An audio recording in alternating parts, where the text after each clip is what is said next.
Hey everybody, and welcome once again to the Fart Fetish Podcast. It's that podcast where we seek to find the answers to the what, where, how, and sometimes why of fart fetish, and try to help give a nuanced picture of the people that have fetishes. I'm usually your host, Raj, but more on that in just one moment. Watch for new episodes of the podcast every first Friday of the month on fartfetishpodcast.com, as well as most major podcast platforms. And if you're into erotic fart content, you can support the show by checking out the ad-supported erotic fart content on thefartcloset.com.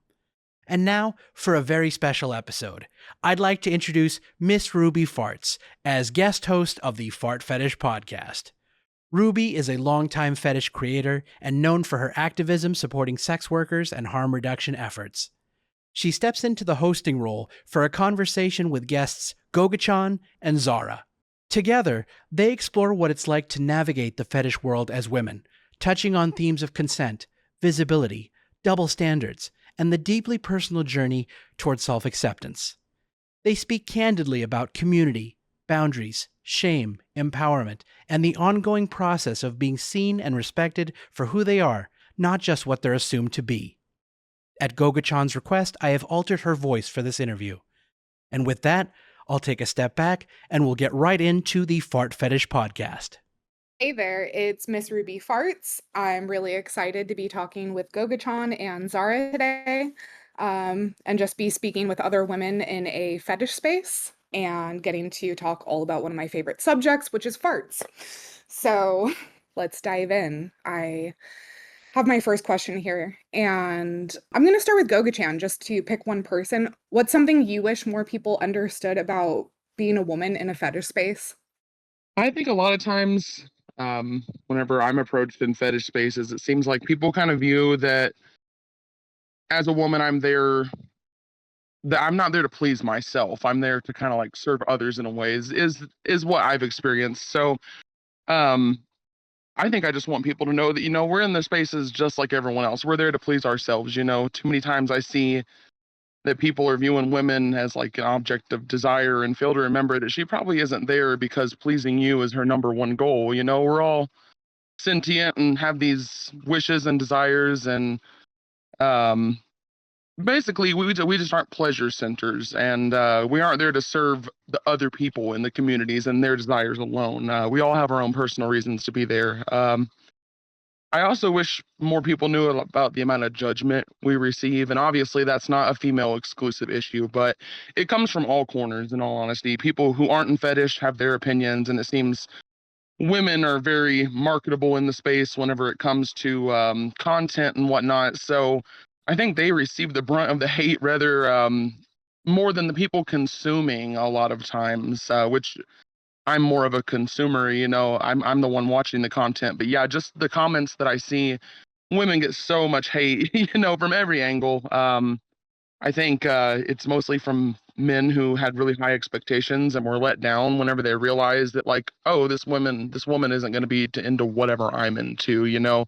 Um, Hate from women in the spaces because of jealousy, competition. To sum it up, I think people just always approach us expecting to meet their expectations, and no one considers ours a lot of times. Yeah, I really resonate with that. It feels like an area or a space where there's even harsher criticism and judgment than we already face as a woman, inside of a fetish space. Zara, do you have some input on that as well? I completely agree. I mean, I think it can be really overwhelming because in sort of um, communities like Reddit or FetLife or even dating apps, um, I find that men specifically can be really impatient and not sort of understand that you might have quite a lot of messages from people and not really know what to do with that. And that can be really tricky. Whereas when I've spoken to other women, it's been a lot more patience has been there and it's been a lot more supportive. But I have found that, if I haven't replied to a message in like a day, I'll suddenly get a bunch of abusive messages from a guy, and that just obviously then I just dip out and dip in of the sort of community spaces and things like that, because it can be quite scary, to be honest, and it doesn't feel very safe. I find that highly relatable too, specifically on Reddit, as far as getting scary or concerning messages, especially if you didn't message back. Even overnight, I've had messages go from very kind to really concerning within an 8-hour span, and all I was doing was sleeping. But um, this question leads into the next question, so let's bounce it back to Gogichan, and that's what do you feel like women are held to a different standard of authenticity in kink? Yeah, a lot of times I do. Once again, I feel like we run into the issues of people thinking that they're the sole focus. They're only worried about their pleasure, you know. Women are kind of always expected to satisfy, especially in kink situations, you know. So often on videos, even I see comments from angry men about the particular angle or the clothes, or oh, I think those parts are fake, etc. You know, um, most of the time the comments are just very demanding. Again, it's, oh, I think that you should do things my way because this isn't the way that this kink should be done, you know? And I never see that as often on other videos. I don't see male on male videos where they're berating each other about how terrible the farts are, or even outside of the kink entirely, you know, how bad their outfits were. And again, I just think women have become so marketable in this type of work, especially in this particular kink. And men have been this sole consumers for so long that I think a lot of people have forgotten that women are just who they are. You know, it's not the photoshopped airbrush version that you see on a lot of videos. You know, if you don't like the way that we do things or the way that we experience the kink, it's kind of a take it or leave it situation. You know, we aren't a customizable search on Pornhub, and we don't have interchangeable parts or like limited edition blueprints or anything. So I don't know. I think we've just been doing it for so long that a huge group of people that have forgotten that there are faces and lives behind their desires, you know? I feel that if a man doesn't fit into a box, a lot of times people can go find someone else to check their boxes, you know? And yeah, just a lot of times I see people demanding women to change to fit their boxes instead. So yeah, absolutely. That's a really interesting perspective, and because I exist as a content creator, but more recently have opened up about my personal experience, like searching for a partner and my own experiences in the fart fetish. Um, the authenticity, I also relate to this maybe a dichotomy between like the paying for farts thing and like the accessibility of that customized fantasy, but also trying to place it on these women you haven't met yet.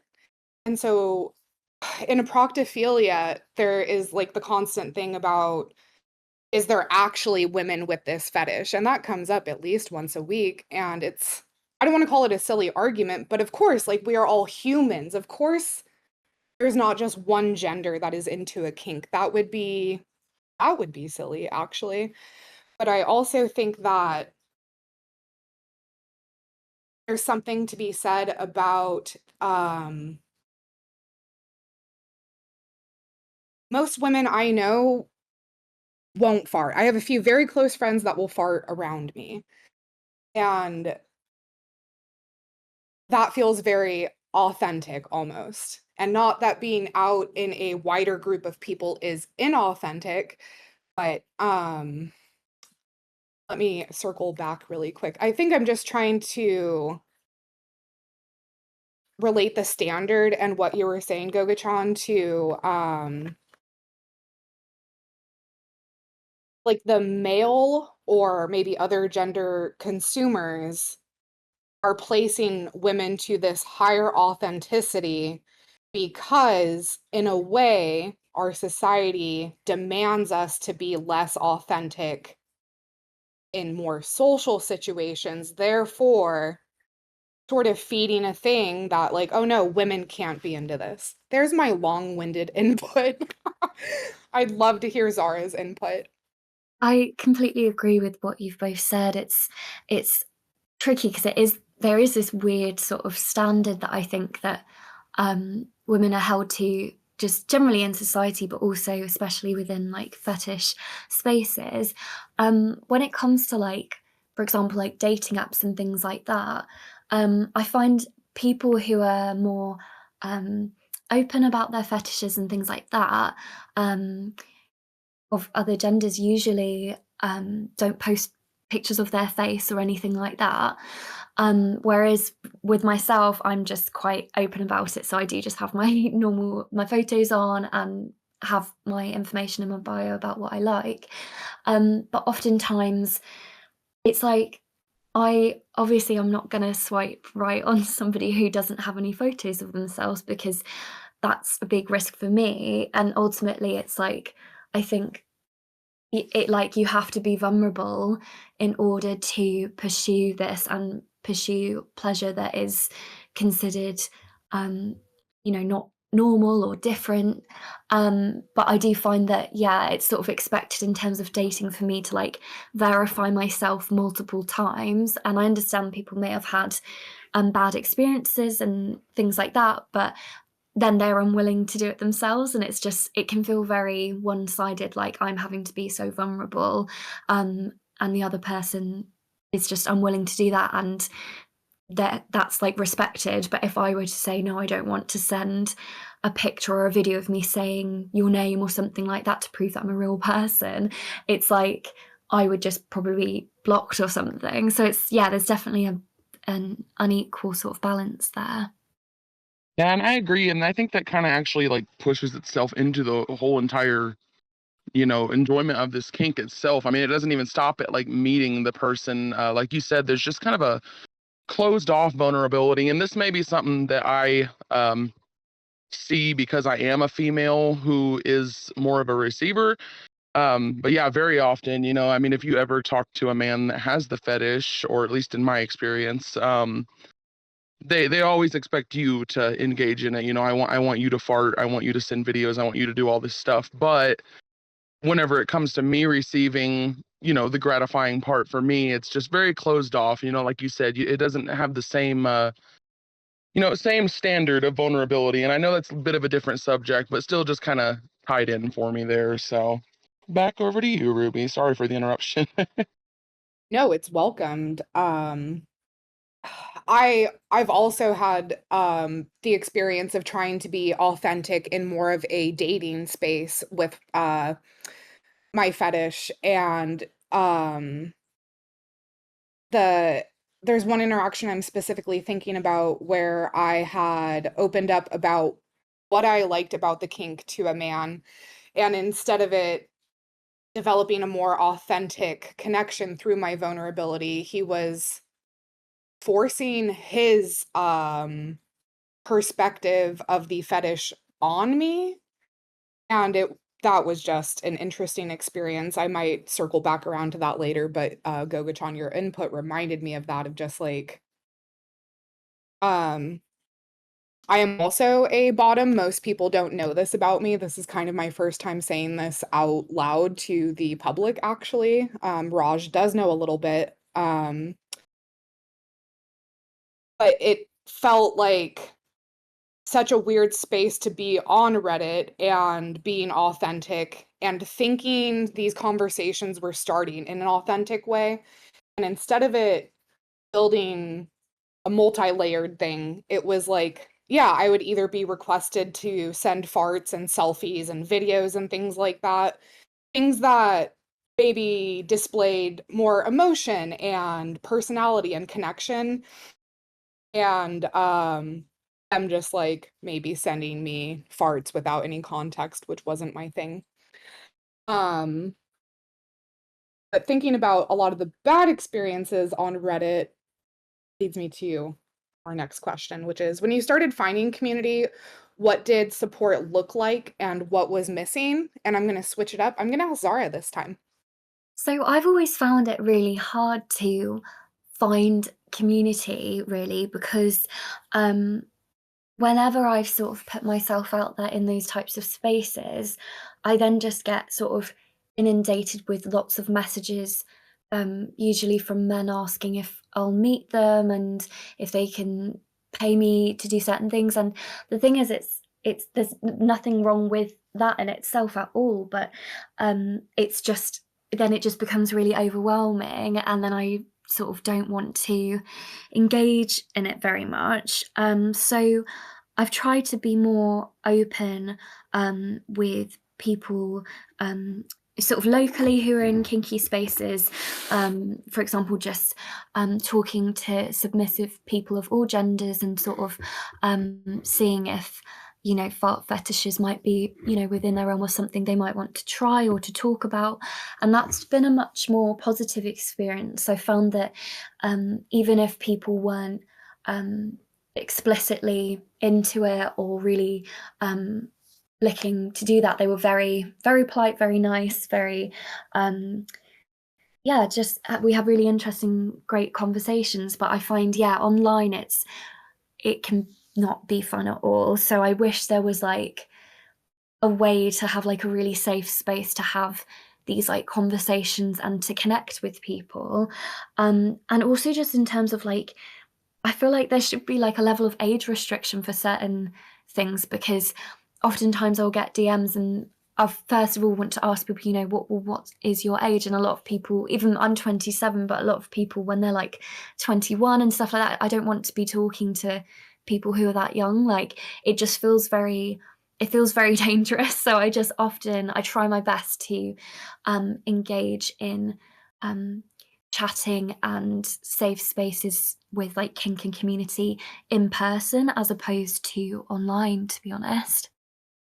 So are you saying that local to your region that you have actually been able to connect with people over kink? And is that a shared kink of fart fetish or just generally a community of other kinky, open-minded, non-judgmental individuals? So most of the time I've connected with people who are just open-minded and kinky and into that that sort of exploration locally. But I also have made connections with people who have the fetish specifically, and I've just like gone for a coffee with them, and all those things have been really nice and really grounding and wonderful. But I do find online it's harder to get a secure and safe community. That's great. I think that's awesome that you've been able to find people online and offline to have those in-person connections that you could actually meet face to face. It just really makes it part of a normal conversation, which I kind of view kink and fetish as long as it's being spoken about in adults, with between adults, sorry. Um, yeah, it's just normal. Like, let's go out and let's have a coffee and maybe we'll talk about farts a little bit. I would say I have something similar as far as my participation in the industry for so long. I have a lot of friends who are participate in various forms of sex work and are very open to talking about different kinks and how they present or like what they mean and how, all the different feelings around them. I wouldn't say I've ever made a friend and gone in person to speak about them, but most of my online community revolves around the fart fetish, whether it's on Twitter or Reddit or wherever. Um, and support to me just means the lack of judgment combined with accepting you and just going on with the conversation is a form of support to me. Um, and Gogichan, what do you think? Well, I mean, um, I wouldn't necessarily say that I have found a huge place of support. Like, that's not necessarily the word that I would use for the experience that I've had in this fetish. But I do agree with Zara. I live in an area, like, I basically live in the middle of a pine forest. There's, the nearest store's an hour away. So there's no kink community where I'm at. Like, I would have to drive 3+ hours or more.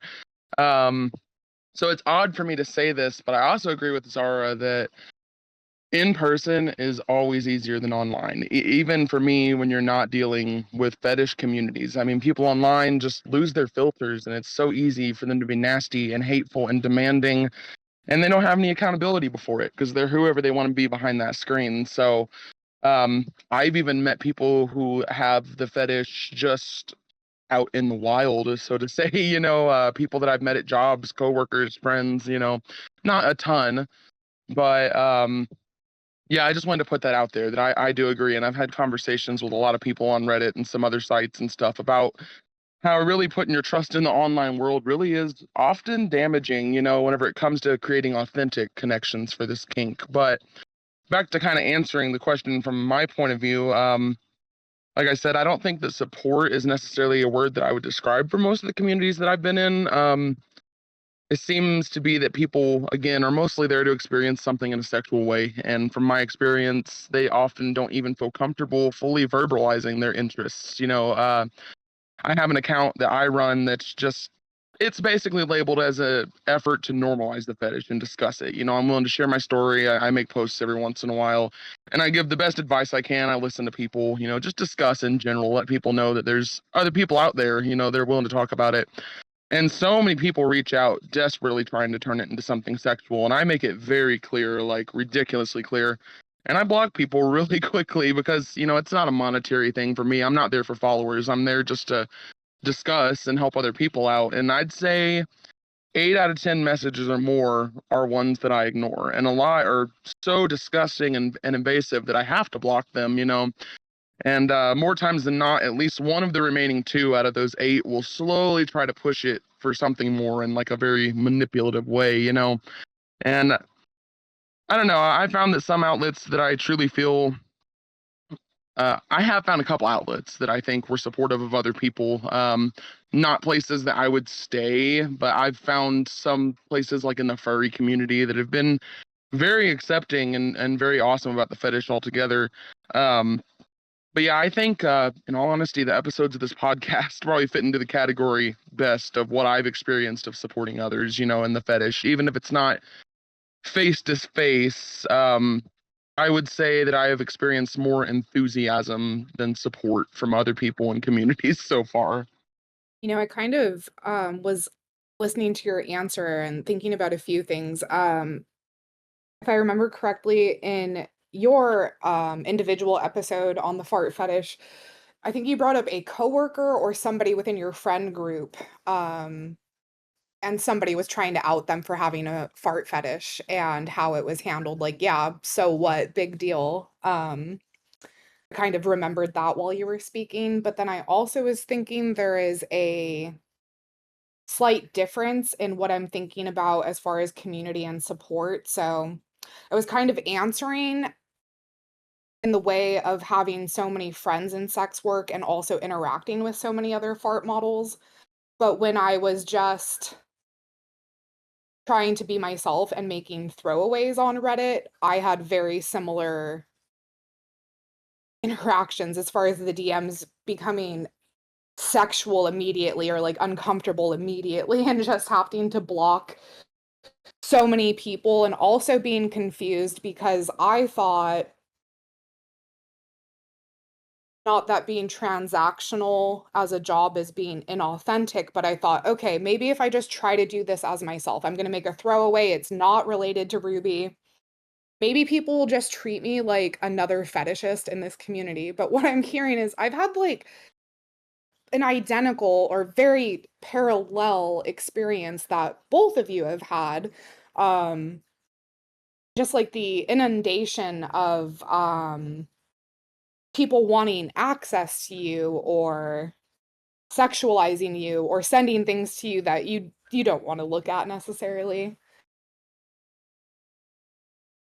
And so I also resonate with you saying the comment about how this episode has given you sort of a either sense of support or community. I really agree with that it has kept my hopes up for connecting with other genuine people who just happen to also have the fetish. So I'm curious, Gogichan, let's start with you, how your relationship with your fetish identity has changed over time, your own fetish identity. In all honesty, it's something that has, in my opinion, changed yearly. I mean, it's pretty much been a lifelong fetish for me, something that I've always had interest in. But at first, I mean, it wasn't something I even understood. I didn't even grasp what was happening or why I enjoyed it or any of that. And I definitely looked down on myself for it for a really long time in my, early teens and tried to hide it, tried to ignore it. I was really uncomfortable when people farted in public or like made jokes about it and stuff. And which is very odd because my house wasn't closed off about any of that. We were actually pretty open about it. But yeah, I mean, just being uncomfortable altogether with what I was experiencing, and I think I reverted quite a bit because I began to enjoy seeing it as this, dirty little secret and sort of ostracizing myself, like. But at this point in my life, uh, at that point in my life, I guess I was just viewing it as fantasy. I didn't see it as a fetish that was actually obtainable or that you could engage with, like in real person. Um, to me, it was just me kind of being a weirdo. And in my head, I had to learn how to navigate my interests um, without overstepping the line of being a normal person. So, of course, later on, after exploring more and, getting a little bit older, I was able to learn that there are other people out there, and it's not something that's 100% out of reach. Not only that, but seeing so many other people enjoy it and seeing that there's scientific and psychological research supporting the fetish just made me feel more comfortable entirely in embracing what I enjoy. I was able to kind of open up my mind and enjoy it in a more realistic and comfortable way after that, rather than a fantasy way, and able to accept myself. I feel like now I can kind of navigate myself and the fetish with a lot more confidence. There was a time not really even that long ago in the grand scheme of things that I had trouble even admitting what I liked in anonymous chat rooms. Like that's how I outed myself for the first time, was going to anonymous chat rooms with no identity, just random numbers and stuff, and just telling people, like, obviously fetish rooms where people were okay with it, but just telling people, this is my fetish. And I mean, even saying that the first few times made me so sick in my stomach just trying to admit it. But yeah, I would say after really realizing that it is a normal thing, I've never been one to care much about what people think, so very odd response from me. But after figuring out that it's normal, it's scientific, it's human, I think that's really helped me a lot overall to be able to just talk about it and be okay with admitting it to people and stuff, for sure. But yeah, a lot of change for sure. I love that. I love hearing about I'll use relation as I commonly do. I also grew up in a house where those things weren't shamed, and so I knew it was okay. I knew it was a thing to do at home and things like that, and I liked it. And growing up, starting to date, I remember farting on a first date and the guy was appalled, it seemed. And then all of a sudden I felt weird when I didn't feel too weird about it before. And then coming back around and also very recently being able to externalize it and coming back to sort of a point of self-acceptance, again, of something that I already accepted, went out into society, went, oh, wait, I'm not supposed to accept this, and then had to find my way back to self-acceptance. And what about you, Zara? Those were both really just beautiful responses, and I completely resonate with exactly what you've both said. Yeah, when I first sort of realized that it was something that didn't just excite me when I was younger, but it was actually something that was arousing me, I was just terrified and really didn't want that to be the case. So I just sort of suppressed it as much as I could, and tried to sort of not even let myself think about it. I would sometimes then, every so often when I'd have some time to myself, watch some videos and get very excited about it and just sort of try and like test if I was aroused by it, which I obviously was. But I just was like, oh, I just don't want this to be my thing. And then when I was sort of dating people and being a bit more experimental over time, I admitted it to people that I cared about and who cared about me. And a lot of the time people were like, it's not that deep. It's fine if that's something that you like. But also on like a sort of physiological level, I've always like struggled with orgasm and things like that. And obviously, if this is a bit TMI, you can bleep it or cut it out. But that was mostly just because of my just childhood trauma and things like that. But a big proponent of it was because I knew what would make me orgasm, but I was just like avoiding it because I was like, I don't want this to be a fetish. And at my age now, I've only within the past year started giving myself proper, what I call proper, but like really full-bodied good orgasms from actually just engaging in the fetish, which has been wonderful. And like in terms of that, like just even doing things like, because for me the sound is the most sort of arousing thing, as well as getting to dominate and things like that.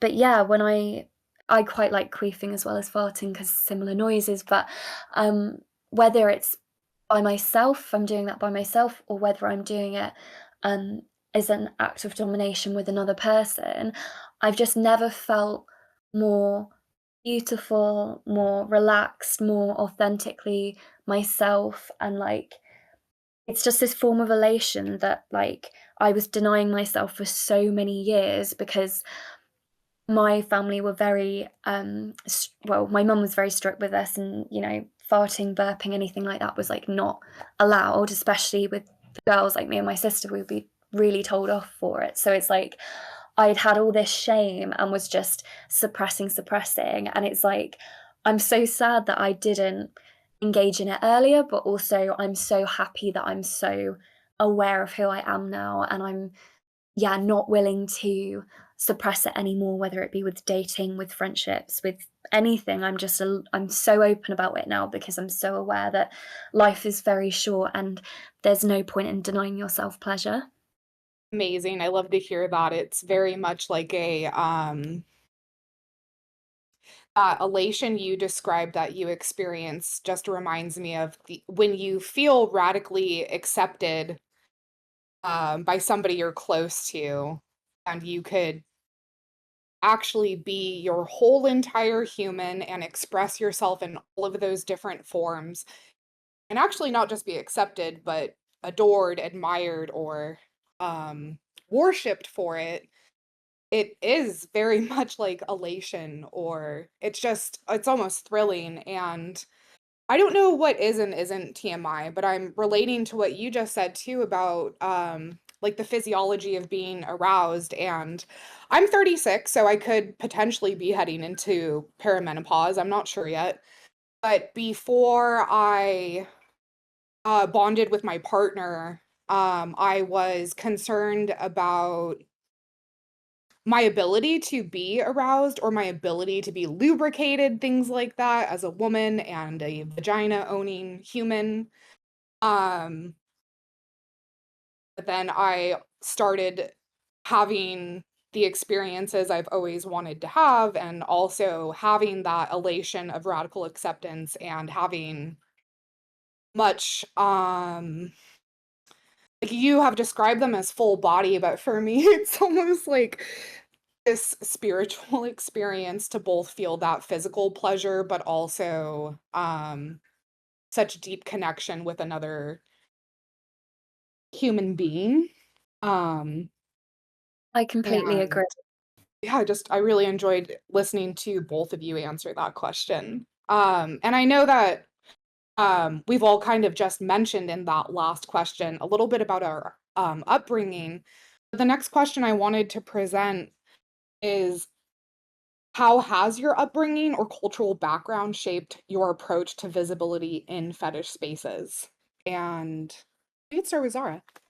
So in terms of that, I guess my parents were very they would call themselves protective, but I sort of found that it was hard because I think you can protect people by giving them knowledge as opposed to sort of hiding them from things. And my parents would put like a internet block on everything, so like I couldn't access pornography and things like that.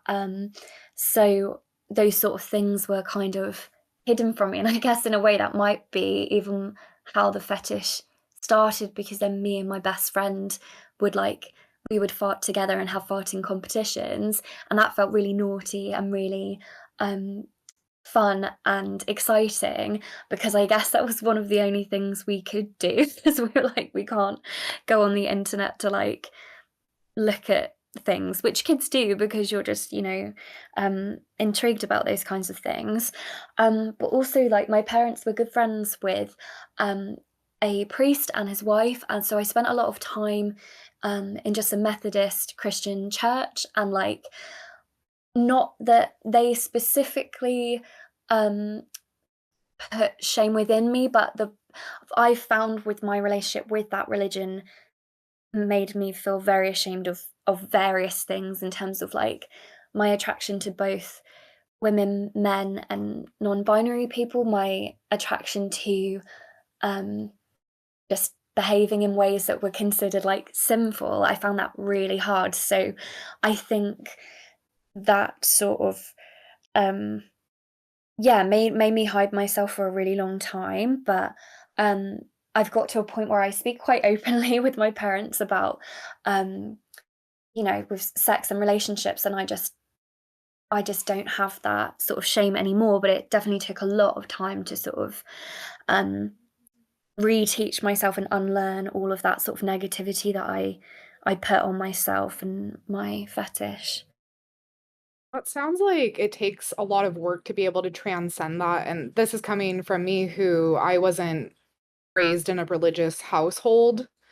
So, um, having that, I guess shame is the quickest word I could come to. Having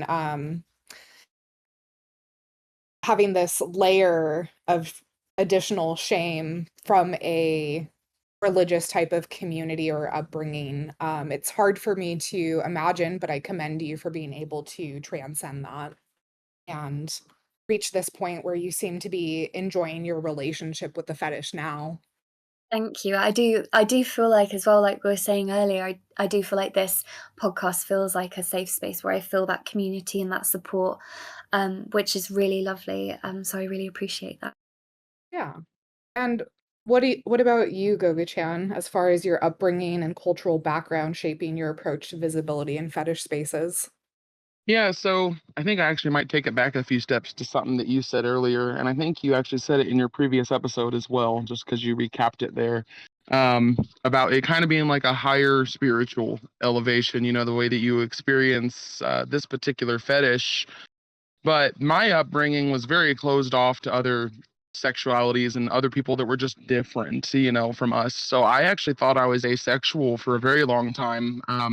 I just thought that maybe sex is not something that I want to do, I don't enjoy it. And it took me a long time to realize that, people just enjoy it in different ways. And I think that closed off childhood really affected that too, and affected my ability to see that you don't have to always have just like penis and vagina sex. It's not always. That's not always the stipulation, but my background, I also grew up in a very religious, conservative household, very uninclusive. And we were also closed off to community, which made it a little bit harder. We were homeschooled for most of our childhood. We didn't even eat, like, we were only allowed to eat foods that were considered clean or holy. Like, it was very over the top, So I had these ideas really driven into my head, like, at a very young age. And there was no outside influence for me to kind of, turn a different coin with. There was no one for me to go, oh, this is normal, this is okay, because we were so closed off. We just didn't like people that were different than us, especially if it came down to sexuality and beliefs. And oddly enough, I think having this upbringing gave me a better mindset as far as inclusion and acceptance.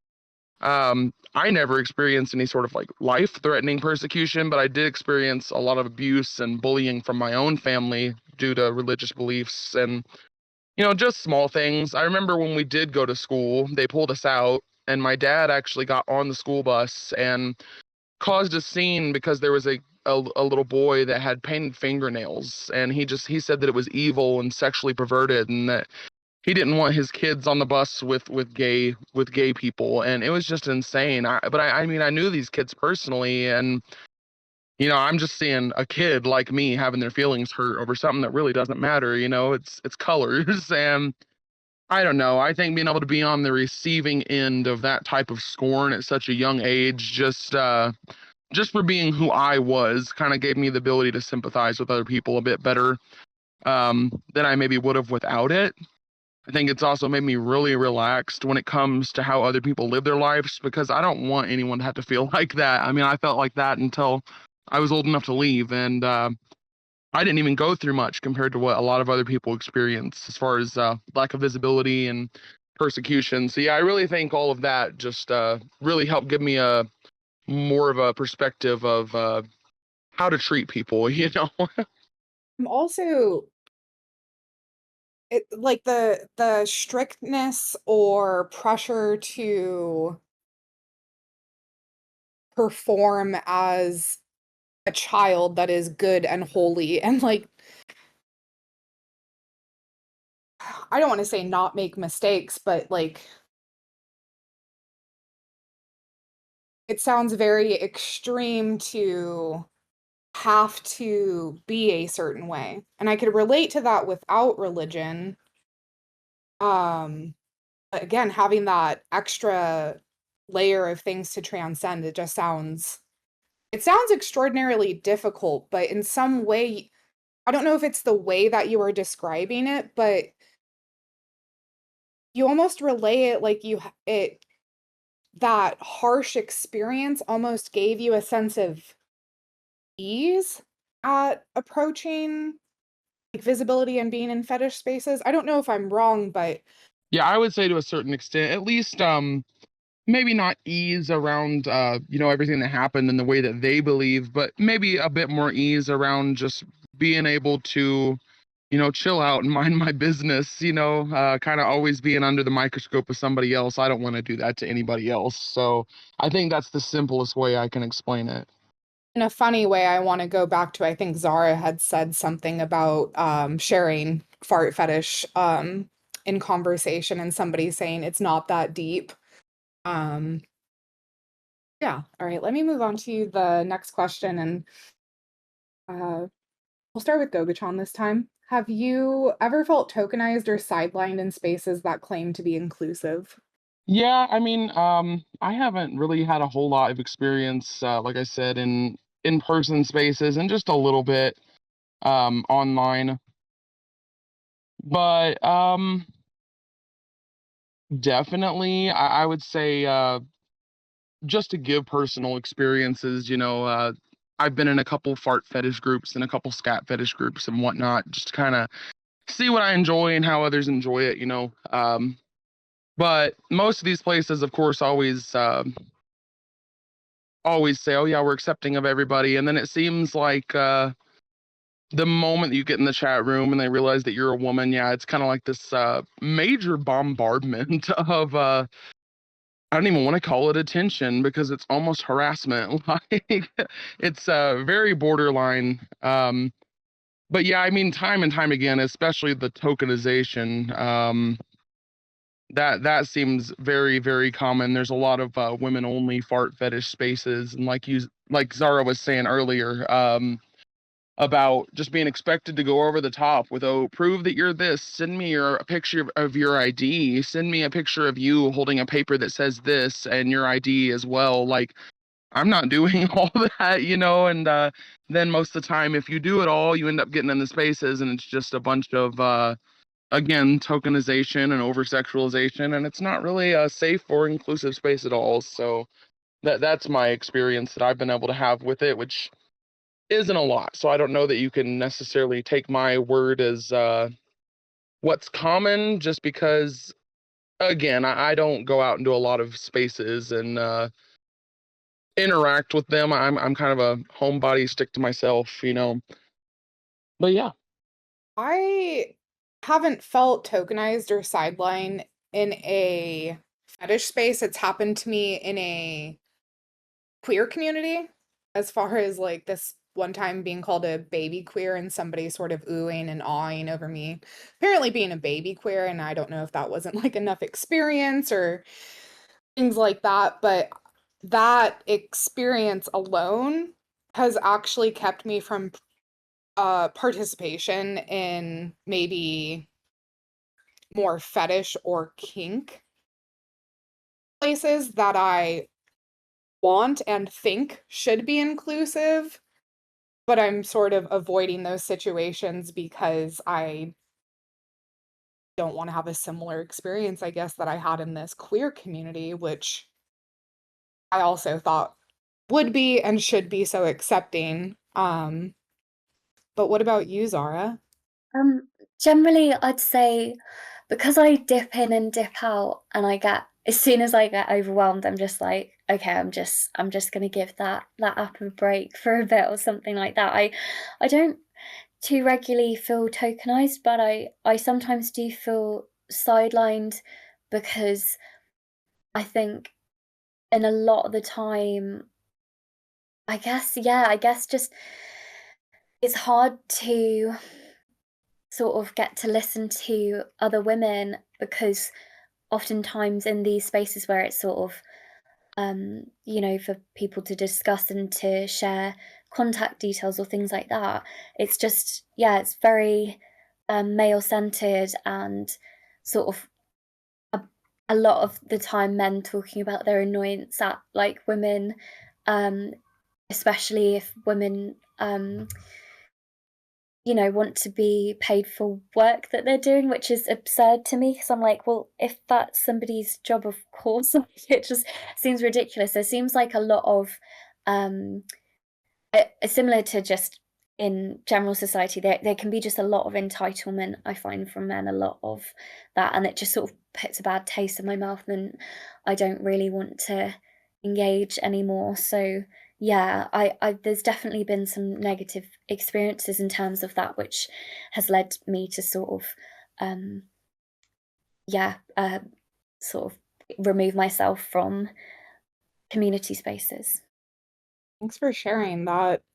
It kind of reminds me of I am one of the moderators on a Proctophilia, one of the newer moderators. I've only been doing this a few months, but I was reading a comment within the past week of a user who wishes all content creators were banned from Reddit. And I find that comment interesting because there's such a demand for the services that content creators will provide. But then you go into these communities on Reddit, specifically in this case, a Proctophilia, and the amount of hate towards the content creators. And as somebody who has existed as a content creator for a long time, but also has this fetish deeply embedded in my life and identity, um, that is actually times where I'm starting to feel, I think, sidelined. And it's not that everybody lacks the knowledge that somebody can be a content creator and have the fetish, but it's almost like they are using or projecting their inability to experience their fetish as hate towards women who will transactionalize their desires. Um, So I'm just kind of glad I actually was able to think of an example of where I felt sidelined in this specific context. I completely agree with what you're saying there about I see it all the time on Reddit too, where people make posts about, oh well, I think that all content creators should be banned from Reddit. And again, I think it kind of plays back down to what I was mentioning earlier about people. They're only looking to obviously satisfy their own desires, and I think people get so used to being able to look stuff up and find porn that's easily accessible that they like that. And again, like you said, they want to be able to experience these fetishes in real life. We all do. That's our goals. But I think a lot of times it gets discouraging whenever you go on sites like Reddit. It's the only explanation that I can think of, to go on sites like Reddit and be expecting to get what you've been getting from, you know, any porn site that you can just, oh, I want, I want X, Y, and Z, and then have a real woman pop up that you can talk to and chat with. And I think it just kind of shocks a lot of people, whenever it's like, well, yeah, but this is content creation or this is a monetary business. Like, And like you said, I think it really just makes kind of that I'm at a loss for words. Not exactly rejection, but I think it's just kind of like a jarring experience. And yeah, that's the only reason that I could see that happening is just the over amount of expectations from the accessibility that we have to this fetish. Yeah, and the almost they want to ostracize the same people that they consume from.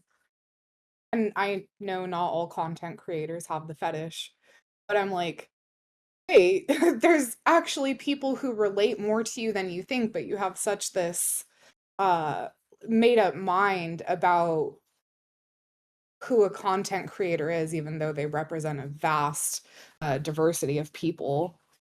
On the flip side of that question, what does empowerment look like for you in fetish expression, whether you're creating content, engaging privately, or just claiming space? And Xara, will you start us off? So, in terms of that, for me, it's more engaging in it privately. I would say, in terms of like, I feel a wonderful sense of empowerment when I'm, in a scene with a submissive who is worshipping me and accepting me and complimenting me on all that I have to give and just wanting to um basically like absorb and consume me. It's just like a really wonderful experience to have, and it's a great it's a wonderful thing when you're both in really enjoying exactly what you want, and it's a very safe consensual space. It's so important that the consent is there, and I think that sort of also applies for like online spaces. I just think consent is something that is so important, and it shouldn't just be assumed. Awesome. And Gogichan, I'm interested in hearing your input on this question. Yeah, so first of all, I think that was a really good answer. I just think it's interesting seeing all the different ways that people can answer stuff when we're, you know, um, all talking about the same thing, just cool. But for me, this is honestly what empowerment looks like to me, a huge part of it, what we're doing right now. I want to be able to express myself without being sexualized or tokenized, as previously mentioned. Um, I feel like a lot of people can discuss their fetishes and be approached with respect. And this is a really broad term, but a guy can say that they like redheads and he's not going to be mowed down by every redhead in the room. Someone can say that they have a piss fetish and no one's going to assume that they can take down their pants and start peeing on them or get on their knees and open their mouth. That's not how this stuff works. But a lot of times, whenever I'm speaking about fetish or in fetish spaces, it just progresses disrespectfully fast. Um, like I said previously, as soon as they hear you have the fetish, it's oh, fart on my face, send me videos. Um, and that's not even how I personally approach this fetish. So, they're making all these assumptions about me before they can even get to know me or how I enjoy the fetish. Um, again, it's that appeasing our own desires rather than worrying about, a consensual act between a partner, I guess. I want to be able to discuss with respect as well. There's so many people interact in a way that's just unkempt and lacking couth. And I know that sounds really odd because I literally want someone to fart in my face, but I want to be approached with class. I'm still a person and I still want to be treated with respect and decency, regardless of my fetish or topic manner. And there is a way to respectfully discuss fetish, even the dirtier details, as we've proven here time and time again throughout all the episodes of this podcast. And I also think being able to discuss respectfully also means that you have a really firm grasp on what you enjoy and how to communicate it. So I feel like having these sorts of conversations just empower not only me but the community as a whole, to be honest. Yeah, I really want to hold on to what you said about like appeasing our desires, and empowerment feeling or being experienced as just like this ability to say it respectfully, say it like it's I don't want to say not that big of a deal, but just I feel empowered when I can just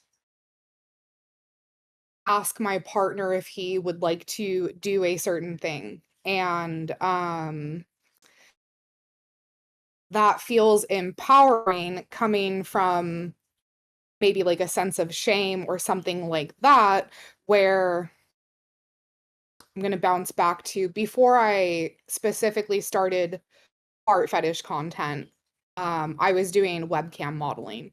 And so it very much feels like a coin operated girl. And it was very much appeasing all of these different things, but not really being myself. And so I sort of switched into fart fetish content.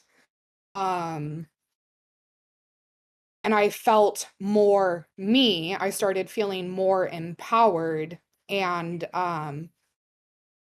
it's that ability to just state these things and be respectful. And I know I'm kind of bouncing between a few subjects here, but I really liked what you said about appeasing our desires and being respectful and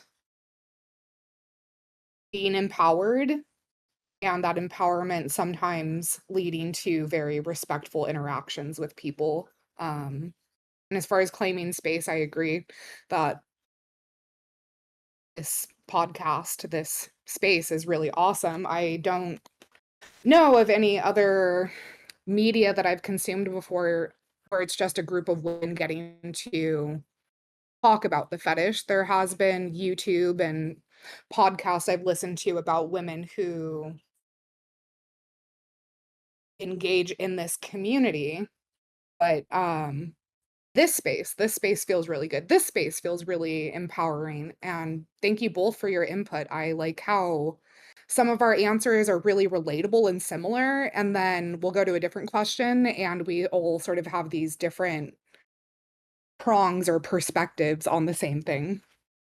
Now we are going to do something slightly different. We're going to do Taboo Tarot. We're going to have Raj come in. He's going to pull a word from a hat, and we will unpack what each word he pulls triggers for us. Thank you very much, Ruby. I thought it was the perfect time for a man to butt in where he doesn't belong. So here I am. This is the first time doing this, so I just thought it might be fun. We'll try it out. No pressure. Don't worry if it doesn't seem like it's working, because maybe it doesn't. But I'd like to give it a shot. Ruby, if you're comfortable, I'd love to jump to you first. I'll give this a shake, and we can start. Sounds good. The word I have is giggle. Oh, I giggle a lot. Uh, it's interesting because that word instantly makes me think of a lot of reflections people have given me. So whether it's people I have met through being Ruby or just in my real life, um,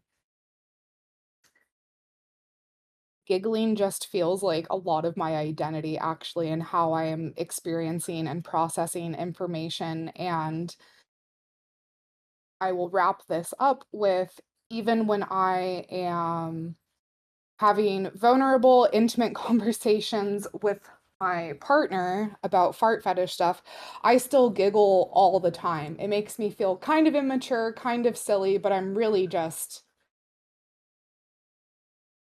enjoying the vulnerability and like giggling. That's awesome. I love that answer. That is like a really perfect answer. So I'm glad the first answer started off so well. Let's give Gogichan a try, and the word I have is stuck. Well, I spent all that time thinking about giggle, thinking we were doing the same words. And Oh, feel free. You know, we don't have to change. Feel free to jump into giggle. yeah, I will actually, just because it was interesting to me, how different of an answer that Ruby and I had for that word. Whenever I first think about it, of course, it's something, happy. It's like two friends laughing together, having a good time. But whenever it comes to actually associating the word with anything other than just itself, giggling, I actually take it down a negative route. And I think more of like the sneering behind your back type of giggling. I think of like, the kids at the end of the hall that are making fun of your outfit at the mall, that type of thing. And especially if I was trying to relate it to the fetish community, like if I was unpacking words, the triggers around the community, then yeah, that's definitely the first thought that I would have whenever it comes to that. That's awesome. That's really awesome. What about you, Xara? Would you like to go off giggle, or you want me to pick another word? Feel free to pick another word. All right. Your word is padded. Padded. In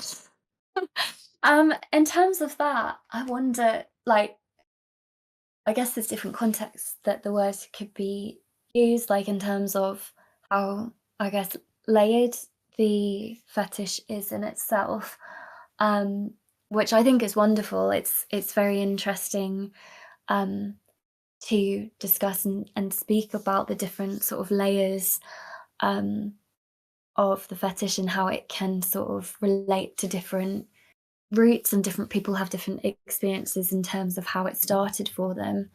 But ultimately, I think, yeah, we're all one of the same, I think, in terms of enjoying the fetish. And I think there's a lot more people who enjoy it than we think. But yeah. That's fantastic. That whole game went way better than I ever could have imagined. So that's amazing. Thank you all for playing. I will go back into radio silence and turn this over back to Ruby's very capable hands. Thank you very much. Thanks, Raj. So the next question I had lined up is humor and embarrassment often collide in this community. How do you personally walk that line? And I'm gonna ask Gogichan first. Yeah, so for me, with me walking this line, it's kind of weird. I can mix them together in a lot of ways. It's kind of like, I'm autistic, so it's very similar to me deciding what type of foods can touch on my plate. I can enjoy it in both ways. I'm definitely one of those people who has to like choke back laughter when somebody farts really loud in the stall next to me or something. So they do overlap, but I would say never at the same time, if that makes sense. I don't find it sexual, like I don't find it sexy or stimulating. If I'm laughing at a fart, I'm just gonna find it funny. Like it's not gonna arouse me. And if I find a situation sexually stimulating, I'm usually not gonna find it funny, just for the most part. There may be exceptions, but however, embarrassment and humiliation heavily overlap. I'm not particularly embarrassed by my own farts, and I don't think other people should be either. So farts on the daily aren't embarrassing to me, which is another odd little offshoot, I guess. However, but just the themes of humiliation and embarrassment when it comes to experiencing the kink, like in real life, they definitely cross over and tie into the sexual experience way more so than humor, at least. I love that. I love that you sort of thought about crossing in and out of this metaphorical line. Zara, I'm interested about your input.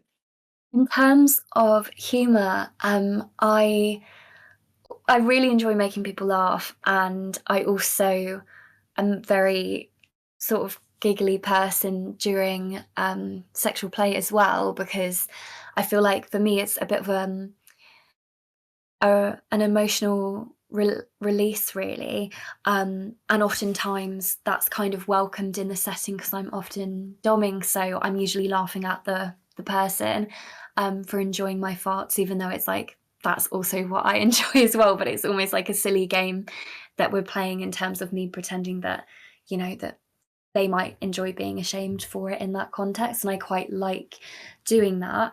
Personally, myself, I don't like being embarrassed or ashamed for the fetish, or even just like for being gassy. I've always felt really like knocked back if I've ever been with a partner or a friend, and if I haven't been able to like hold in gas and I've needed to fart, I've just like, if people have shamed me for it, I felt really awful about it. But yeah, in terms of that kind of acceptance and joking around I've had with like a recent person who I was dating, no longer dating now, that they really enjoyed the humor of my farts and the loudness and how long they could be. Not super into it in a sort of a sexual context, but it definitely made me feel a lot more relaxed, and that embarrassment definitely subsided when they were sort of treating it more as like sort of a funny thing between us, in terms of us both being quite gassy people. But yeah, they overlap a lot for me. I love that. I loved listening to both of your answers. When I was thinking about this question before I proposed it to the group, I was thinking a lot about, oh, does it collide? I'm thinking more about relatability and the fact that so much humor I find in life or experience is a relatability about our experiences. And so I was almost relating humor and embarrassment. But then that relatability also connects to what you were just saying, Zara, the funny thing you guys were connecting over being gassy. Um, and so farts are funny. Farts are also embarrassing to some. And then also that embarrassment can be humorous. And so I'm kind of thinking more in the context of Zara, you've explained your experience as being a top or a dom.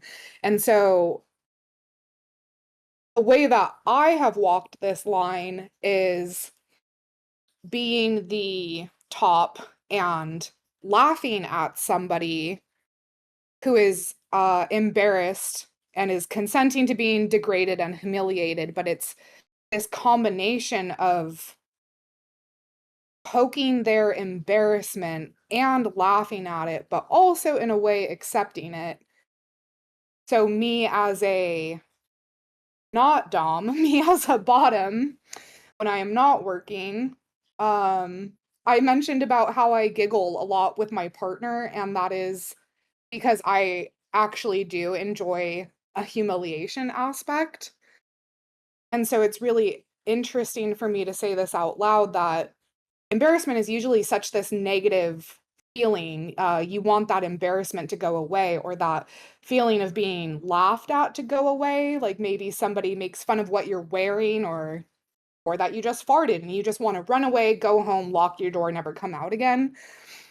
But then I also experience it in this super pleasurable way where when I am being humiliated about what I like, I can't help but giggle. And so um that's how I walk that line. That's the best way I can explain it, is I almost in a way have a work identity and then a personal identity in the community. And I get to experience both humor and embarrassment, both as a top and bottom.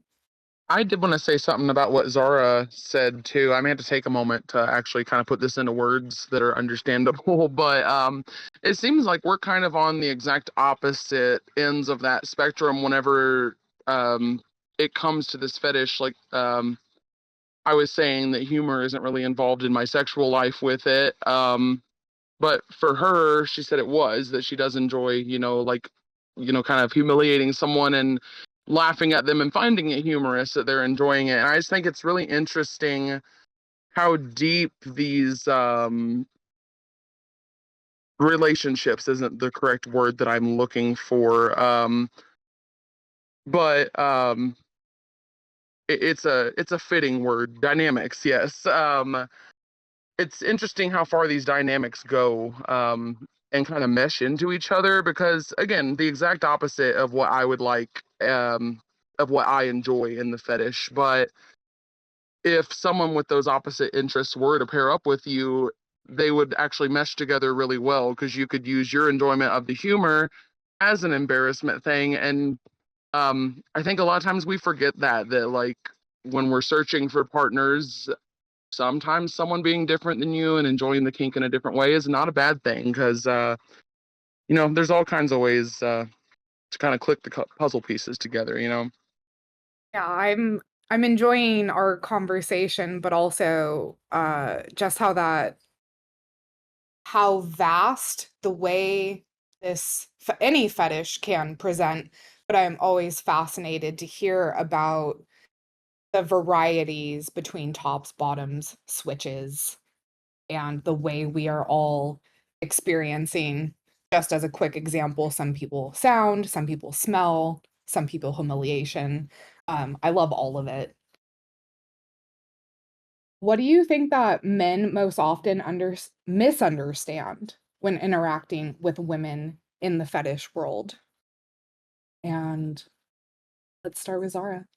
I think in terms of that, we've sort of touched on this a bit earlier, but I still want to reinforce that this is like the reality of interacting oftentimes with men online, in terms of this fetish, is that oftentimes they don't really perceive women as human beings, and have this expectation that we should be the vulnerable ones, um, and that they shouldn't have to do that. And I find that that's really unfair, and it's a really big turn off as well. So, oftentimes if people have all these expectations of me, I will usually just take a step back and just tell them, this conversation is actually just really overwhelming me. So I'd like to just end that conversation there. And that might be confusing for the receiver of that message, but it's because I want to feel like we have like an equal relationship, and that we have that respect of each other, and it really does feel like that simple like respect is really missing. Yeah, the overbearing. It's the very common behavior of being overbearing, and that overbearing coming with what Zara said, like expectations, and how, yeah, overwhelming. That is the exact way that I would um describe it. I don't know exactly what I would want them to understand, but are you ready to give your input, Gogichan? Yeah, I mean, a similar answer to what Zara had said, um, relates back to pretty similar to what I said earlier, that a lot of people think women are in fetish solely for their viewing, that all of us that are genuinely fetishists are fetishists because we enjoy something about it. There's a give and a take, and there has to be, or else we wouldn't enjoy the fetish. So many men think that you should be satisfied just because they are, and there's a lack of wanting to learn about the person or partner that you're interacting with. You really can't expect someone to just always serve you in these situations, even if you're the receiver. I mean, I know that seems like a lot of times that's the realistic thing to happen, is for you to just fulfill my desires, but there's always a give and take, and I feel like that's looked over a lot. Similar to um, I'm just gonna kind of get off topic here. Not off topic, but reword this a little. Whenever I'm in these fetish spaces on Reddit and whatnot, again, people come to you expecting, demanding, but I know for a fact if I got on Reddit or any of these kink spaces and expected every man that I spoke to fart on my face, expected him to, sit on my face, it would make him really uncomfortable. Like, a lot of men get really uncomfortable about that anyway. So, I just think it's odd, like almost the double standard, I guess is the word that I'm going to use, that men can approach us in such a manner, but if I were to do that with the way I enjoy the fetish, it would never work out. So, especially if I'm not willing to give in return. So, I guess just the best thing, and the thing that I want people to know, is just remember that everyone's different, and all your preconceived notions aren't reality, like the stuff that you've learned from porn and your fantasies. That's not how it plays out in real life. Like, real life is always different than expectations. So I guess learning just gets you a lot farther than assuming is the biggest thing. feel like you really summed up what I wanted to say when you said the part about double standards and how even some of those double standards are creating from um consuming porn but lacking the experience of actually interacting with a woman to share that with you. And I guess what I, instead of like misunderstand, would want like men to understand or hear is to have realistic expectations and treat us like real people. And it's really interesting to have my uh dual identity or whatever, and knowing that what men or my consumers expect of me, but then going into the spaces as a individual person not working, um and then kind of being appalled that I was being treated the same exact way. um but I really feel, again, like double standard sums up like that experience of being a female in the fetish world. um yeah, it's not always easy. And I'm glad that I have both of you to relate to that really frustrating experience that I thought I was alone in for a long time. So I think the perfect timing for this next question is now. Has there ever been a moment where you considered walking away from this space? What brought you back or kept you in it? And we'll start with Gogichan. Um, well, kind of recapping, there's not a lot of fetish scene in my area, and I'm married, so I'm not that involved in most of these spaces, especially sexually. But I definitely think allowing myself to have misconceptions and unrealistic expectations, and this isn't about the fetish space, this is about my personal experience with what my changeover from it being fantasy to real life. Allowing myself to have misconceptions and unrealistic expectations caused a lot of mixed feelings after I engaged in real life. Not experiencing it before, you really kind of play it up, and you imagine these scenarios in your head, and that's just not how they turn out. I mean, I I feel like I kind of warped my own mindset a little bit with my expectations and allowed myself to become a bit disappointed.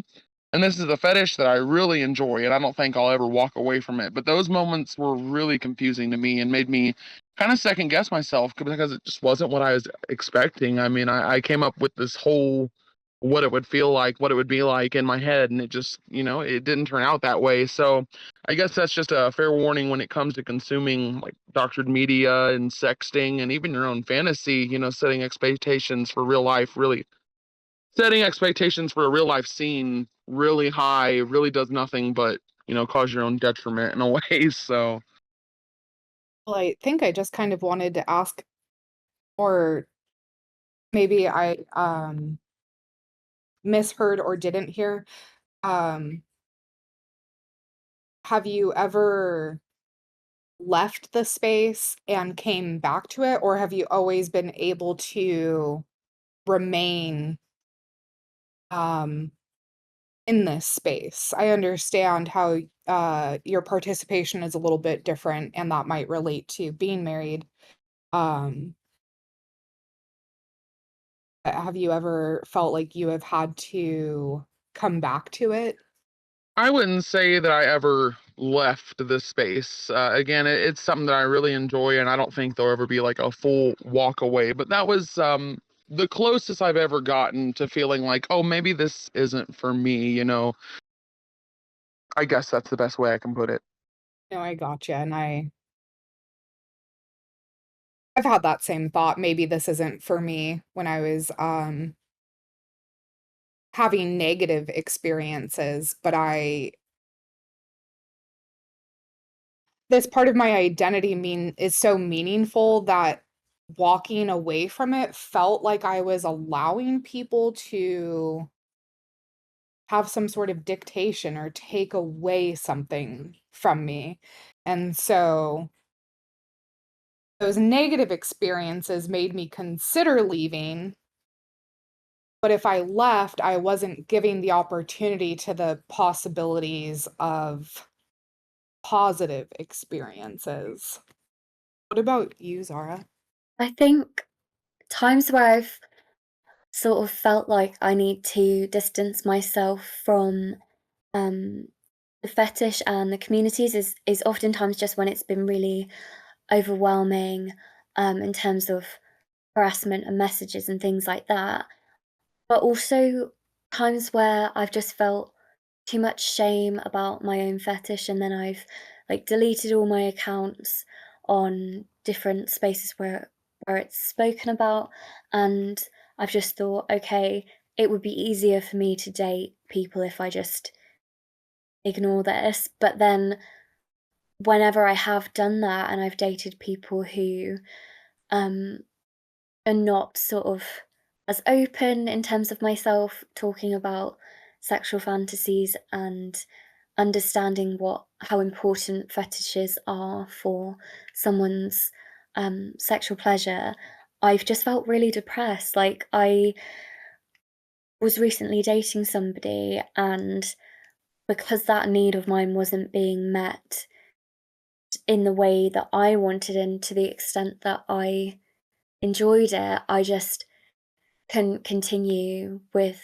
that relationship. And I think, yeah, the thing that sort of brought me back and kept me within the community space is that I do think that fetishes there's something different about it in terms of like just enjoying things and having a fetish where it feels like a part of me, and it also feels like I couldn't live my life in a really in the best way that I could, in the happiest way that I could, if I pretended that I didn't have the fetish and just secretly enjoyed my own gas or partner's gas, and just like I just think, yeah, life is too short, so you have to enjoy what you can and be as open as possible, really. That's so true. And hearing you both speak on this, I don't want to process this wrong, but it's almost like um this uh harassment or this way that we get treated when we enter these spaces. I don't know if I'm correct that we are all relating that that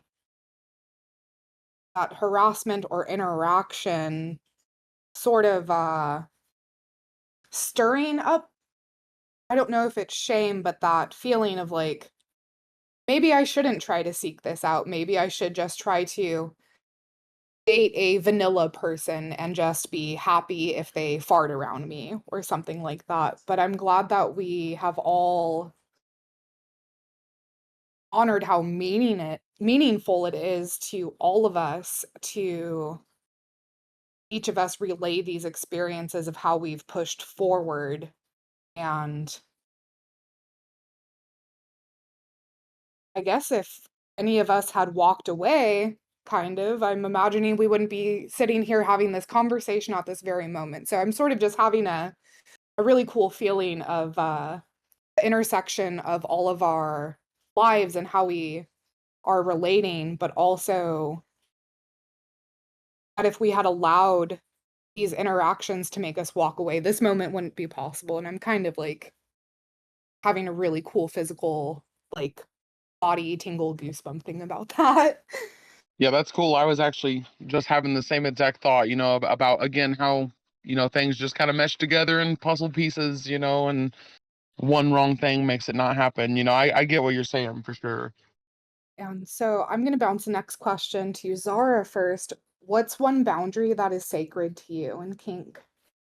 For me, just really, really explicit consent. Like, I've interacted with people who are sort of um basically they're kind of up say that they are up for anything as long as it pleases me, and I don't really like that makes me feel really uncomfortable. So I only like to engage in kink with people who want to be there, are enjoying it, and feel very safe that at any moment they could stop and not continue that. So yeah, consent is like just the most important thing for me. Consent is always good, and then you also mentioned the word safety. I would say safety, if that could be represented as a boundary, safety is my boundary for participating in the kink. And so that safe space, that intimate space, that vulnerable space, it's required for me to consensually and safely participate. And what about you, Gogichan? So I'm gonna answer pretty much the same way you guys have, except for just a little different. I agree that just consent overall. I don't really feel like there are any other problems if you make sure everyone's consenting. That should kind of break down to your comfort, your safety. If you're doing it correctly, for the most part, you should avoid most problems. But I also think that um, it's really even deeper than that, because to me, kink isn't just about the physical feelings that you get. It's not just about the physical gratification or orgasm. Um, I really think it's about deeper emotional and spiritual connection. Like you said, the feeling of safety, the feeling of being cared for, the trust. So I think breaching any form of consent kind of breaks the entire structure behind the point of BDSM, at least the point of BDSM and like explorative fetish for me anyway. I love that trusting space. Yes.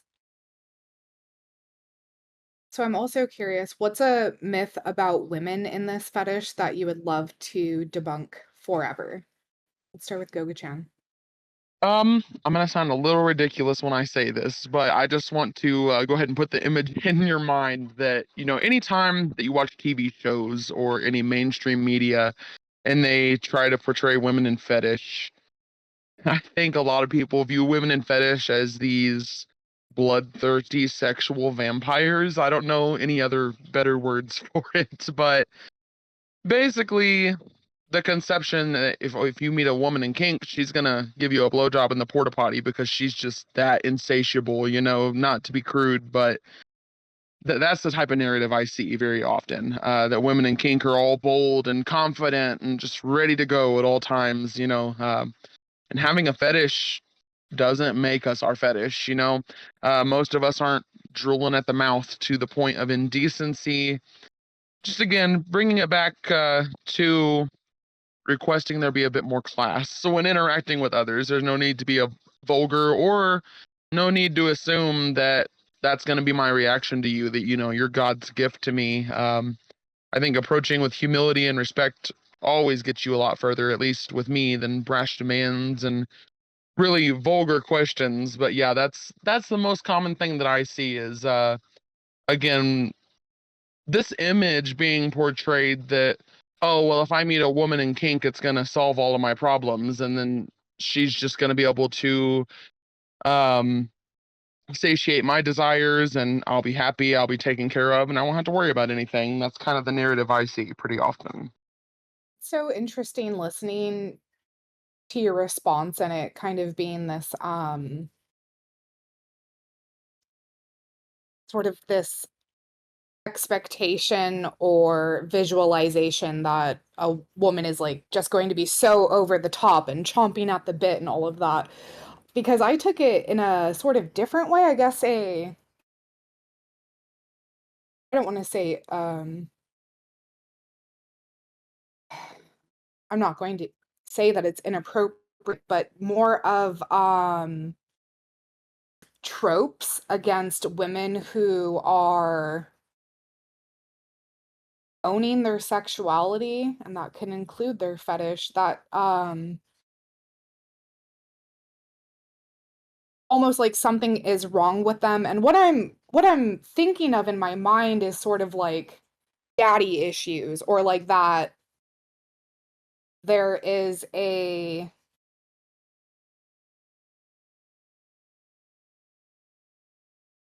like something wrong with somebody and they are fixing it through their fetish. And while I fully acknowledge and have experienced psychological healing, transcendence.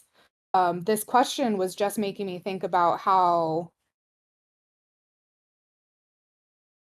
a woman who likes a specific fetish, something must be wrong with her. And so the best example I'm thinking of that comes to mind is like, oh, that girl has daddy issues or something. And that comes from knowing people who participate in daddy little girl sort of dynamics or things like that. But also my own hang up where I thought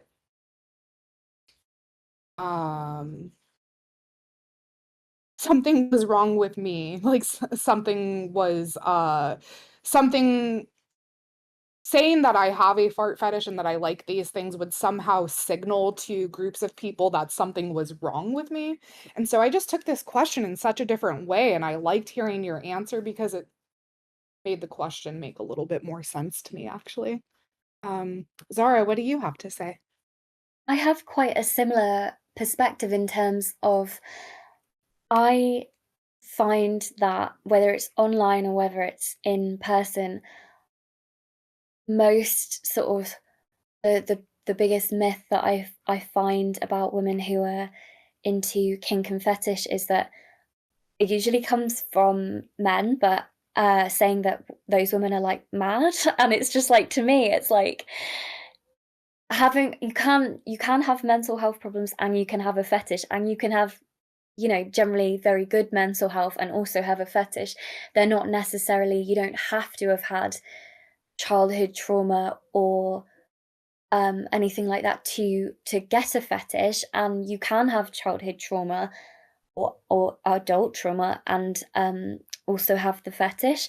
For me, when I've been interacting with people with fetishes, whether it be fart fetish, foot fetish, a variety, they have, to me, are like the most wonderful, like beautifully open people, and I think I almost see it in a way, I guess, is a bit superior in the terms of being able to let go of all the societal pressure and expectations that you should like this and you should do this and sex should be penis and vagina and then you make a baby and that's the only time you do it. Like, I think it's wonderful that people are experiencing pleasure and specifically sexual pleasure and gratification from things that are not necessarily so scripted or taught to us from a very young age. I think it's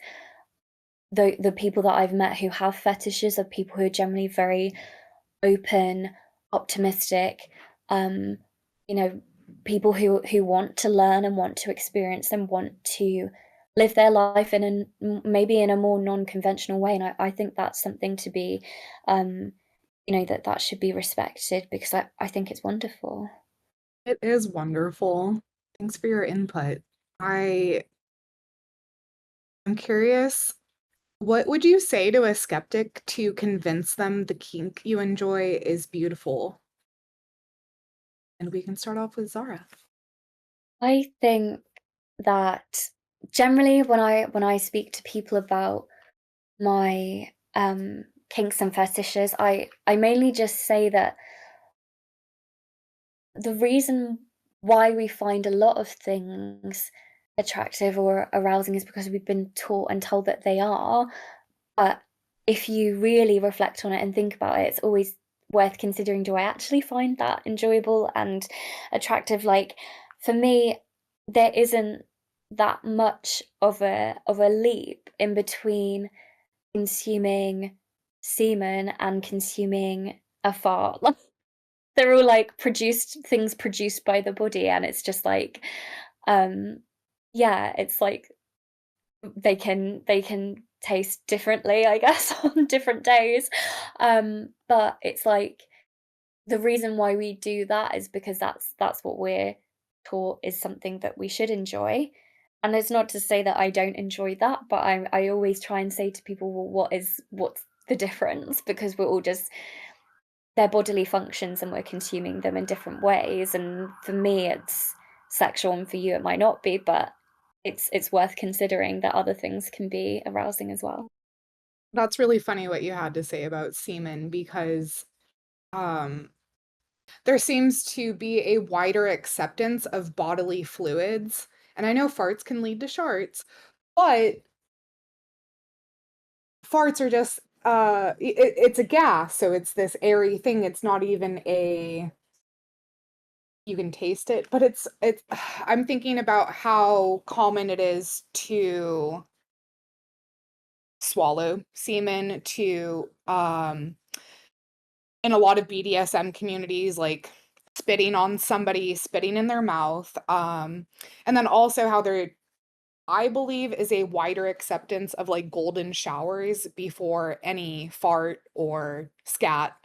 And so it's interesting how everything is a social construct, and so it's almost like there's this social conditioning where all of these other fluids are acceptable, but once we get to fart and scat, hell no, like we have to draw the line. How could that ever be sexy, beautiful, whatever? Um, but it's radical acceptance of the human form and everything that it expresses. And so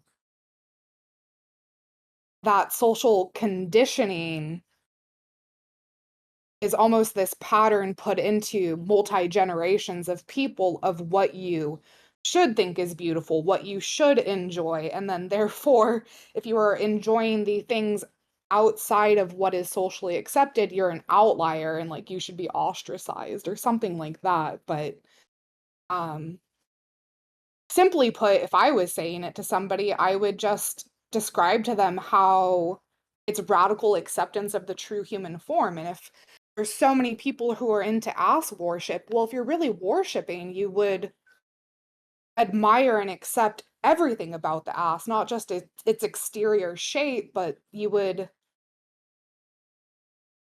I would think true ass worship is the beauty of a human ass and not just your ability to touch its form, but also getting to experience all of that person and everything that comes out of them. What about you, Gogichan? So I actually took a really different approach to this question. It's odd because I actually agree with everything you guys said as well, but at the same time, I don't really think there is anything you can say to make somebody experience something the same way that you do. People that find it beautiful, I think they either just enjoy it like it's their thing, or they may just have a respect, like they may have respect for sexual expression as a whole. I think enjoying any fetish in a more appreciative way really routes down to the life you've experienced and your brain chemistry and all kinds of other stuff. And it's a bit off topic, but it relates to me and my personal experiences. Being a musician, I've learned to play a lot of different types of music, like a lot of different styles and genre. And I have a huge amount of respect for all the other musicians and the things that they create. And there are a lot of songs that I find technically impressive. Like I know the talent, I know the theory behind it. I know that it's mind-blowing and um I know the theory, I know why the musicians are having fun playing it. I can feel the beat, but I don't enjoy listening to it. I know all the technical reasons why it should be good, and I respect it and I applaud it. But some of these songs I'm just never going to find beautiful the way the fans do because my brain just isn't made to ride that wavelength. And no amount of research or understanding is going to change that for me. It may make me understand it more, respect it more, but it won't change what I enjoy. So I don't really think it's a matter of convincing other people. I think it's just a matter of convincing yourself and accepting yourself and letting others either follow suit or get lost. I don't think that normalization is done by any sort of like witnessing or advertising. I think it's just daily and outward self acceptance, and everyone else can either get used to it or they can choke. I love your ability to use this other part in your identity as almost like an analogy because all of us, I think all humans love music and we all love different music. And sometimes we can share a song or an album and turn our friends on to new artists that we think are amazing and then bond over that. But then there's always going to be friends who are like, I don't really like this genre, or, I really don't like this specific style of artist or whatever. And while I would like to relay the information of like radical acceptance of the true human form, I also feel like if I was in this moment where I actually had to do a debate style conversation and try to convince a friend, I don't think that would be beneficial for either party. So I also get what you're saying about you really can't convince, force, or change somebody's opinion. But what you can do is share your perspective of something.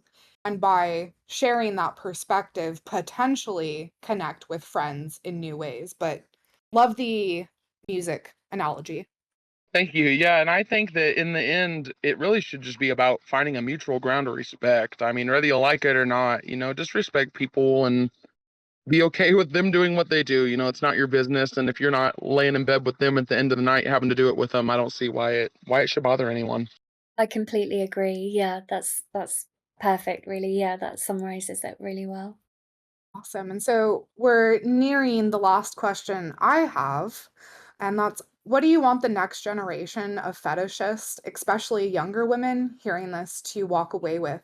And uh, let's have Gogichan start.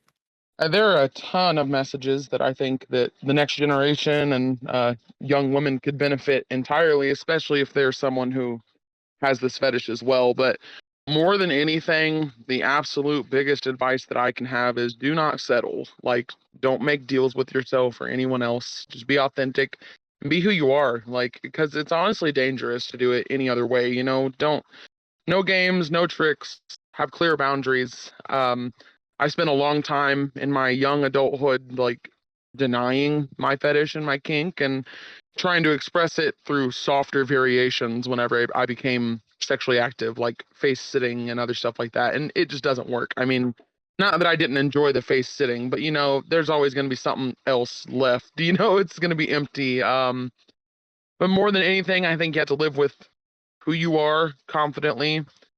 And so many people accept themselves and are afraid that their partners won't. But I think if someone's going to berate you and embarrass you over something that doesn't really matter, like it's a human trait, you may call it a human flaw, but it's a human trait, you may want to reevaluate that person or reevaluate your confidence in yourself, whatever the issue may be, because no good partner, sexual, romantic, or otherwise, is going to put you down like that and make you feel like shit over harmless sexual fantasy. Um, I think knowing yourself, getting people's reactions to your true self, and keeping clear boundaries is the best way to weed out the bad crop, as well as keep yourself safe, which is unfortunately something that we have to think about way more often than we should. And I think a lot of times when we start making these compromises, we compromise a lot more than our own comfort, but down to our safety and mental health and everything else. I'm not witty enough, but I really wanted to make a crop dusting joke when you said cropping people out. I would say all of that you just said. And I would add that having a fetish is normal. Nothing is wrong with you. You don't have to, you could definitely go to therapy if you feel that is something that will benefit you and improve your experience or functionality in life. But having a fetish isn't something to fix, and you should try to figure it out. So, like, don't settle. Don't be dismayed by the hole in a china shop type DMs that you may get if you start interacting in fetish spaces as a female or femme. And just own it, because the sooner that you actually own it, you can start undoing societal shame. And yeah, so everything you said plus that addition, and then I want to know what Xara would add in. I wholeheartedly agree with what you both said. Like, I think a lot of young people who are coming to the realization that this is a fetish for them probably feel quite a lot of shame because of society, because of maybe friends or partners or anything within that realm. But it is really important to just be gentle with yourself, and that the fact is that's, there is nothing wrong with you for enjoying those things or becoming aroused by those things. There isn't a problem with being different. It's wonderful to be different. And also, I really do think that a lot of people do have the fetish, or even, are open to those kinds of conversations. And I think, yeah, it's a good way to sort of scope out whether a friend or a potential partner is someone that has the same ethics and like morals as yourself. Like, if I were to bring this up with somebody and if they, were very tried to shame me about it, or if they had any sort of negative perspective on content creation or sex work within that realm, that's not a person I would want to be friends with or be a partner to. So I think, yeah, it's a good way to sort of make genuine connections, because you can really find out what a person's true like core beliefs are by having like harder conversations, or having conversations about fetishes and kinks, and being more open. I think, yeah. And also I would just say that for younger people as well, just to try and keep yourself as safe as possible. If you feel like you're being pressured or that you're being harassed in these spaces, to take a step back, to block people if they're being inappropriate with you or making you feel uncomfortable, and just to know that there are other women within that space who are kind and nurturing, and would like to make you feel safe and respected. And I feel like this conversation that we've had has proved that there are people within the fetish who are kind, respectful, and good people. So I'm really glad that we've had this conversation. I love that about navigating towards people who are kind and respectful and can have respectful conversations. And what I wanted to add to what you were just saying is when people are criticizing you, to not latch on to that. I did too much of that as a young person, and the criticism is being delivered to you, but don't latch on to it, because the criticism says more about the person delivering the message than anything about you, your identity, or the way that you are living your life. And then going back again to being around kind, respectful, nurturing people, those are the people who will show you that not that you shouldn't take criticism, but just don't let it sink in. Don't let it affect the things you want to do and the way you want to experience life. And that brings me to the end of the questions that I had. I don't know if either of you had some questions you wanted to wrap up with, or any last comments, or anything. Sorry, I need to think about that for a second. I always have questions, but I currently don't have any questions, but I'd just like to thank you both for giving me just like your time, and your points of views for all of these questions, and yeah, making that time, cutting that out in your day to allow us to have this safe space and get to connect and talk and express ourselves in such a wonderfully like respectful way. It's been really great. So thank you both. yeah, I agree as well. This has been really awesome to just be able to kind of sit in a space like this and discuss. I mean, um, pretty much any other time you try to do that, you're in these spaces where you're the object of desire, you know? So it makes it really difficult to just have true and authentic conversations and actually learn anything about yourself or other people. And I mean, I think it's hard to find other women in the fetish altogether, so being able to sit down and have so much time to actually discuss and learn about each other and hear how similar but how different our situations are. I agree. Very cool to be able to do. Very inspiring, I guess. That's a good word for it. Yeah, and thank you to Raj for making this happen. This has been wonderful. I haven't had much opportunity to have this kind of space or conversation with other women.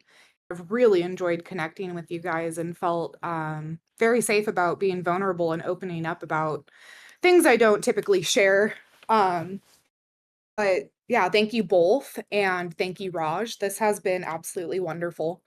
It's been my absolute pleasure. And let me say thank you to you, Ruby, for you did a magnificent job hosting. So, and in this conversation, all three of you, Gogichan, Xara, even you, Ruby, as well. You all three shared with such vulnerability, and I think this information is very important, and I hope it reaches the people it needs to reach, whether that be for support and maybe even hopefully for social change. I certainly hope so. And with that, I do want to wrap up this episode of the Fart Fetish Podcast. Thank you all once again for being here.